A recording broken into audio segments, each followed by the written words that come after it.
السلام علیکم، آپ دیکھ رہے ہیں میرا یوٹیوب چینل مرسلین ماجد۔ اللہ تعالیٰ اپنی لارائب کتاب میں ارشاد فرماتے ہیں وَلَا يَجْرِمَنَّكُمْ شَآنٌ قَوْمٍ عَلَىٰ أَلَّا تَعْدِلُوا، اور ہرگز نہ اکسائے تمہیں کسی قوم کی عداوت اس پر کہ تم عدل نہ کرو۔ اس آیت کریمہ میں اللہ تعالیٰ ارشاد فرما رہے ہیں کسی قوم کی عداوت تمہیں نہ اکسائے اس بات پر کہ تم عدل نہ کرو۔ اس کا مقصد کیا ہے؟ اگر اس کا مطالعہ کیا جائے تو پس منظر آیت یہ پتہ چلتا ہے کہ فتح مکہ کا موقع ہے۔ اب اللہ تعالیٰ مسلمانوں کو تنبیہ کر رہے ہیں کہ مسلمانوں، کسی قوم کی عداوت تمہیں نہ اکسائے کہ تم عدل کرنا چھوڑ دو۔ پتہ چلا کہ فتح مکہ کے موقع پر یہ کیوں آیت آئی؟ کیونکہ فتح مکہ سے پہلے مسلمان ایک مظلوم قوم تھی، ان پر ظلم ڈھائے جاتے تھے، مکہ کے اندر مسلمانوں کی تذلیل کی جاتی تھی، جو اسلام قبول کر لیتا اس پر انتہا کے مظالم ڈھائے جاتے۔ تو کیا کفار مسلمانوں پر کیا کرتے؟ مسلمانوں کے بچوں، عورتوں کو قتل کر دیتے، یہاں تک کہ مسلمانوں کو قتل کرنے کے بعد، شہید کرنے کے بعد ان کو ان کے اعضاء کاٹ دیے جاتے، ناک، کان دوبارہ کاٹ دیے جاتے۔ جتنا وہ کر سکتے تھے اتنا انہوں نے ظلم کیا مسلمانوں پر۔ اب ظاہری بات ہے، جب اتنا ظلم انہوں نے برداشت کیا، اتنے مظالم ان پر ہوئے، اب اقتدار میں آ گئے۔ جب اقتدار میں آ گئے تو بظاہر علم ہے آپ کو بھی کہ جب انسان اتنے مظالم سہ کے اقتدار میں آتا ہے تو پھر اس کے اندر کیا آتا ہے؟ اس کے اندر عداوت آتی ہے۔ اب وہ بدلہ لینے کی ایک حس پیدا ہوتی ہے۔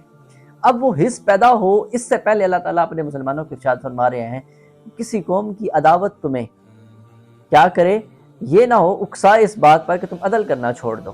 ظاہری بات ہے، جب انہوں نے بدلے لینے ہیں تو عدل سے ہٹ کے، تو پھر کیا ہوا؟ اللہ تعالیٰ نے مسلمانوں کو ارشاد فرمایا کہ اقتدار میں آنے کے بعد مضبوط ہو جاؤ اس بات پر کہ آپ نے اقتدار میں آنے کے بعد کسی سے بدلہ نہیں لینا، ٹھیک ہے؟ انصاف کرنا ہے، عداوت کسی سے نہیں رکھنی اور برابری اختیار کرنی ہے۔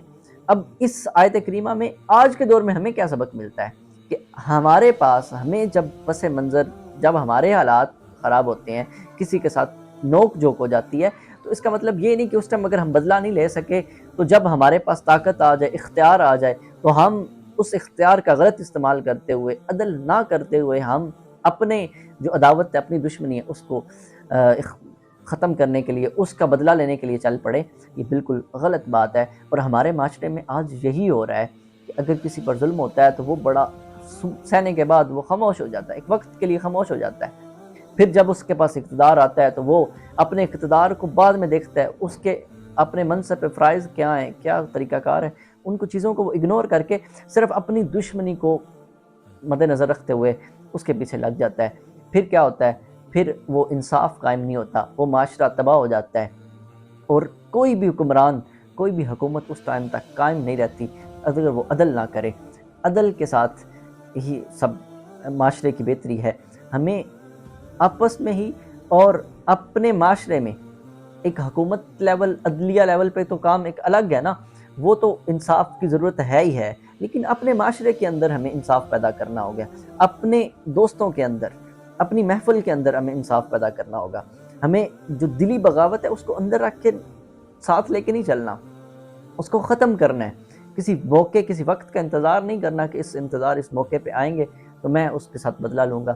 اور کیوں اکثریت اس معاشرے میں دیکھا جاتا ہے دوست کسی کو قتل کر دیتا ہے، تو دوست کو قتل کیوں کرتا ہے؟